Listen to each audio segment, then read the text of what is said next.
on the West Coast. And we were going to have our lawyer, Bruce Clark, and ourselves to sit down and discuss this. We were in a peaceful posture after a number of skirmishes. And then what happened is Wolverine and I decided we had to get back to our houses, so we snuck out in the middle of the night, and we left the skeleton crew there, but thinking everything was going to be okay before they sent in this reconnaissance team. But I was back in Houston over here, trying to get my garden going, get all the weeds out of the garden. And so was Wolverine, who was the organic gardener. Both of us, in our families were into gardens and doing a lot to exercise self-sufficiency.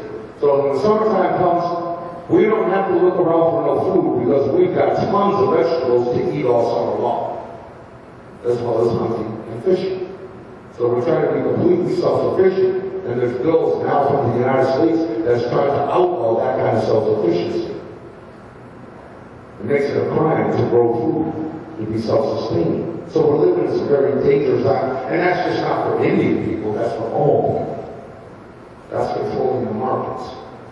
So here we are, we're out there, and all of a sudden, person Rosette calls me up while I'm in my house, and it just so happens that my wife and her mother came to visit our baby. Our baby then was only 3 weeks old. Her name was Rainbow Rose. And the grandma come down from the pub, Manitoba, and came down to see her grandchild. So my wife and her mother, Elsa, how many of you heard this? I guess this guy's name was Farley Mohart or something like that. Mohart, some writer? Writes books. What's his name? Farley Mohart. Hold on a second. That's shaking me down. Hey, thank you.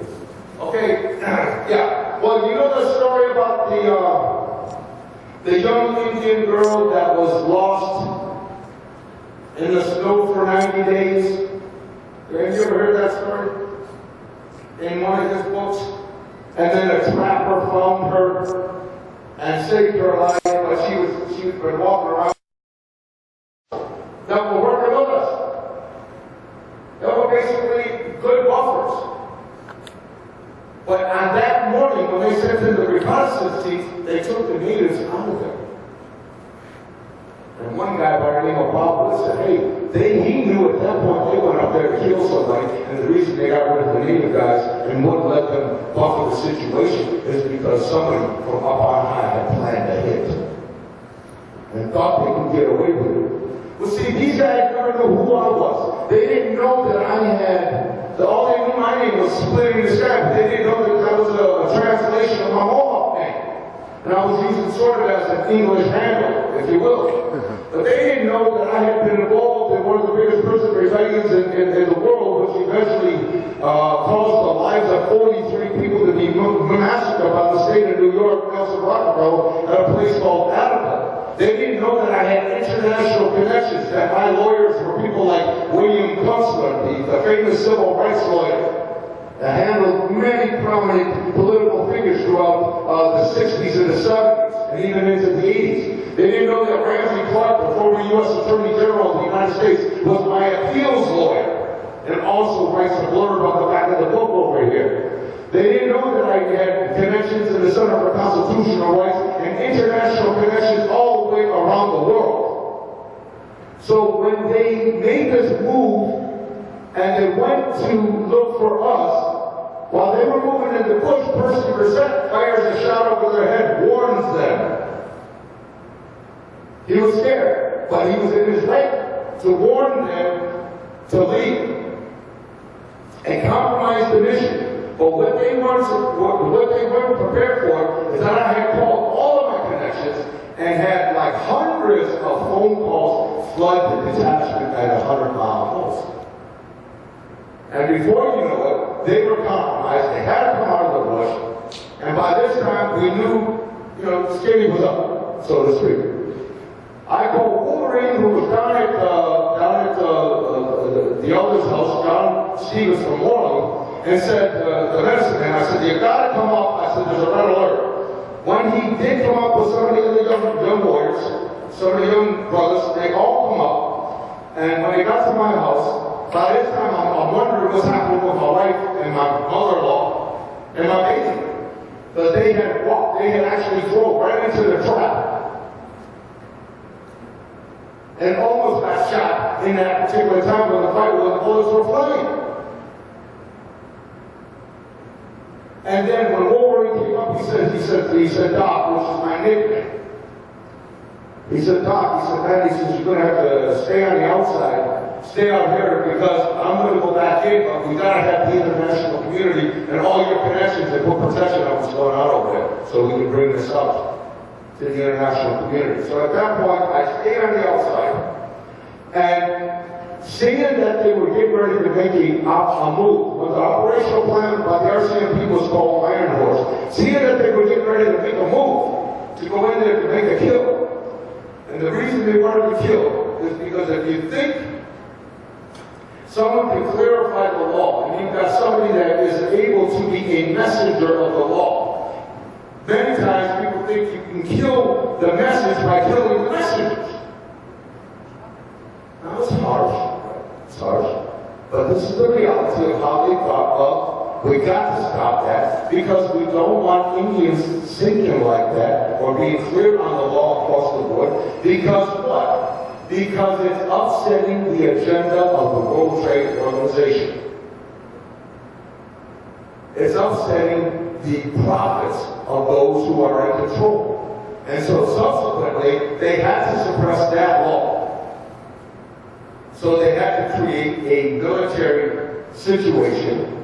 400 RCMP were finally brought there, and in that time, eventually, the Joint Task Force 2, the military, John Prechen would sign an order to utilize the Joint Task Force 2, which is the Special Anti-Terrorist Commando Squad, that they're using currently, as we're talking, with the United States Delta Force and Navy SEALs in Canada to smoke out Al-Qaedians. Now you got to remember, in Afghanistan, you got to remember at this time, once they decided to make a move on us, the very first thing the Canadian government did was to call us in a press conference terrorists.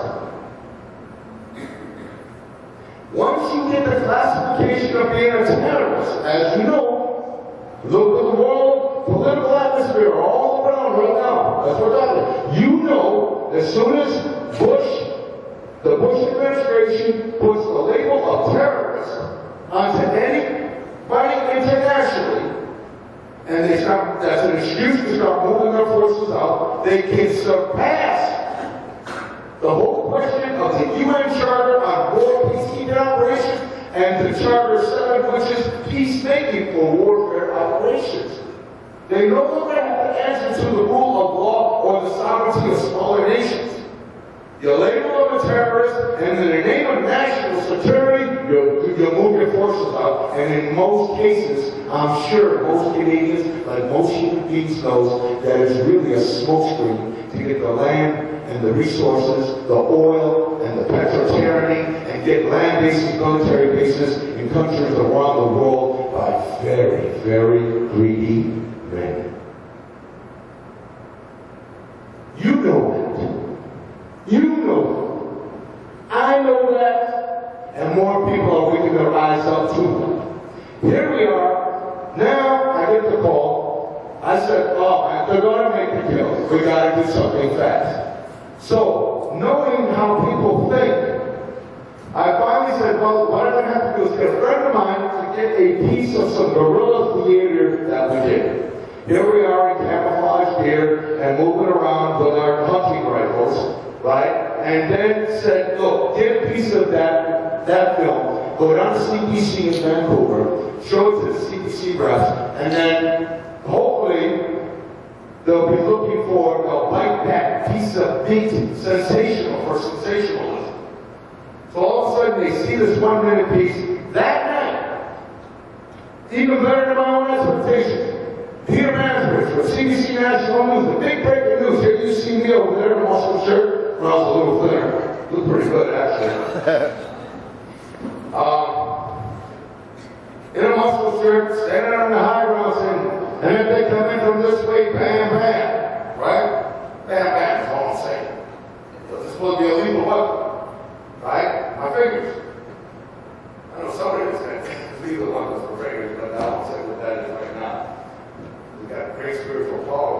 took their hands around it and things happened. But in any event, here we are. It breaks on the national news. Here I am at my house, ordering one back in. Now, the news is looking for someone to talk to. So, of course, now I become the media coordinator. But the RCMP thinks I'm still in the camp. So they think they're going to send in these special forces to kill me and Wolverine and others. So here we are on the outside coordinating. Here we are on the outside coordinating. Is that better? Okay. Here we are on the outside coordinating the media, and all of a sudden I've got hundreds of media going up. We stopped the operational plan, which was by the RCMP called Operation Iron. We arrested it, we got the media to hide, we got all the media to go into camp and to get the faces of the human beings, and when they saw it was mostly women and children and a handful of men, it was like, huh? And then all of a sudden, from the inside Wolverine and me from the outside, we're articulating the law. Good, the law's getting out. And now it's making the mainstream media. For 40 days, we're holding up on this and we're telling the world about the law that's being violated. Now, they decided that they have to create, the only way the RCMP could do this, they had to shut the media down from doing a face-to-face with us. They shut the media down. Then what they did was they put the media 15 miles up the road. And then what happens is then they start to enact their operational plan again.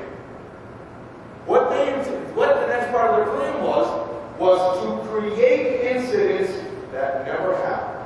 Shooting incidents.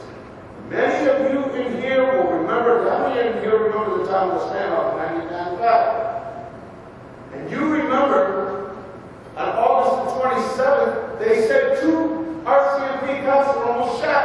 And if they weren't for the flag checkers, they'd have been dead.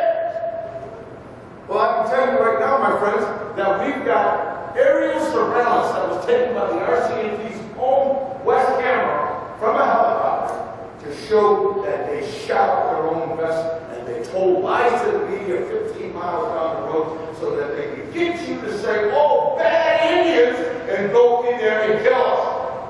Kill everybody in there. That was the first time. Then there was an incident that happened on September 4th. Another phony incident shootout, which I'm going to read to you. So but just bear in mind that there's another phony incident that happened on September 4th shootout. Now, and there's another number of other incidents that happened, but all the lies that RCMP, his spokesperson Peter Montague, is telling all of the people. Now they had to set it up. Ujo's sons, Peter Montague, Stephen Owens, who's now the Deputy Minister for the Department of Indian Affairs, would set up a climate and atmosphere in order to justify moving in and making the kill. Lying to the Canadian public and the international community. What their own aerial surveillance would tell that they're telling lies.